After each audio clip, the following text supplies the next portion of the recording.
นี่แม่นรูปปั้นมิตรภาพความสามัคคีพิเศษระหว่างลาวและเวียดนามเนาะ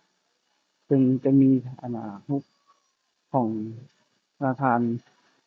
อดีตประธานประเทศสุพรรณวงศ์และประธานไกรสอนพรหมวิหารแหละอยู่ระหว่างกลางแม่นนั่นน่ะประธานโฮจิมินห์อดีตผู้นำที่ยิ่งใหญ่ของอ่าเวียดนามเนาะซึ่งทั้งสามท่านเป็นผู้ร่วมอุดมการณ์ในการต่อสู้กู้ชาติปลดปล่อยประเทศชาติทั้งลาวและเวียดนามในสมัยสงครามต่อต้านผู้รุกราน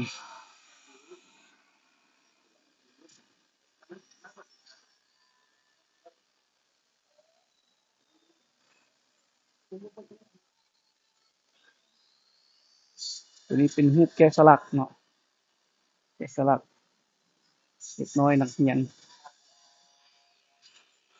ที่ชีวิตของชาวเวียดนาม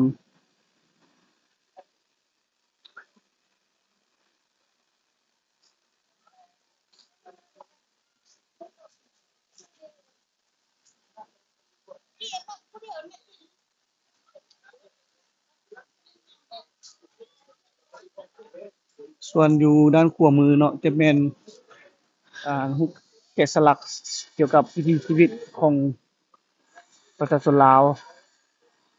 ที่แสดงถึงชีวิตการเป็นอยู่ขนบธรรมเนียมชีวิตของประเพณีวัฒนธรรมสถานที่สำคัญของลาวเนาะซึ่งจะมีวัดภูแล้วก็วัดเชียงของพระธาตุหลวงกระทงไหหินซึ่งเป็นสถานที่ที่สำคัญทางประวัติศาสตร์ของลาว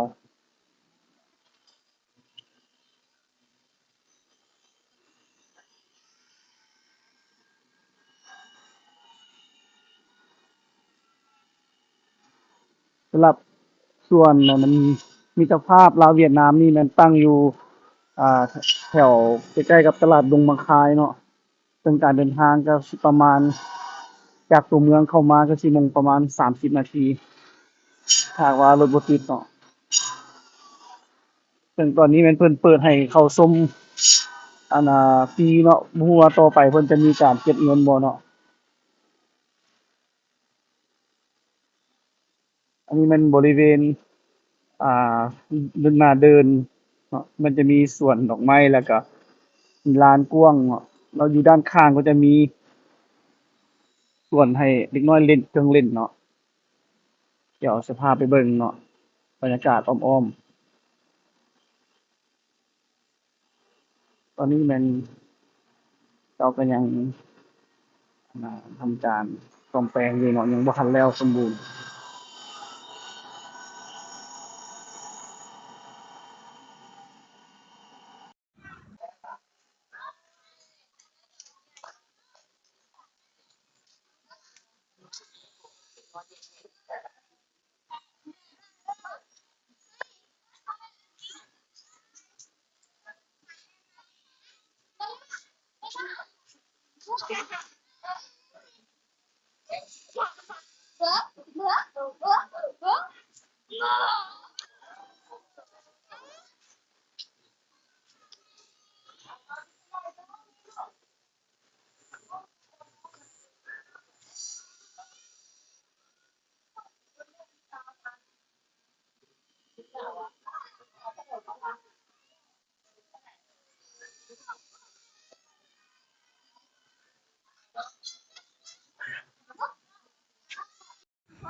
อืม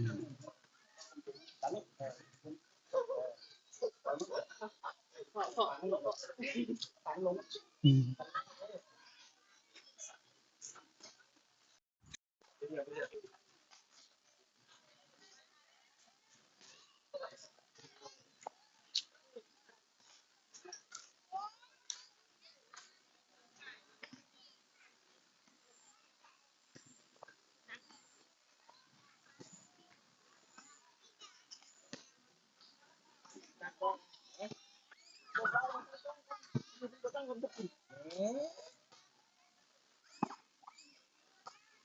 ปลูกไม้ไผ่ค้ำ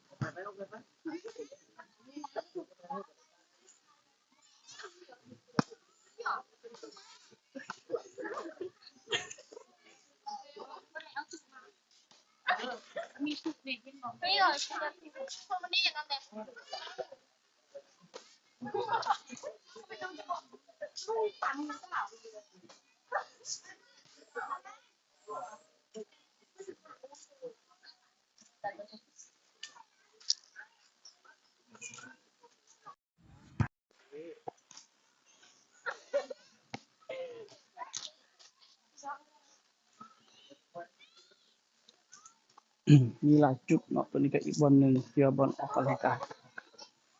ย่างเล่นออกสุขภาพแล้วก็ตัวนี้ก็เป็นซุมสำหรับเด็กน้อยเล่นผู้ใหญ่ก็ไปย่างเล่นออกกำลังกาย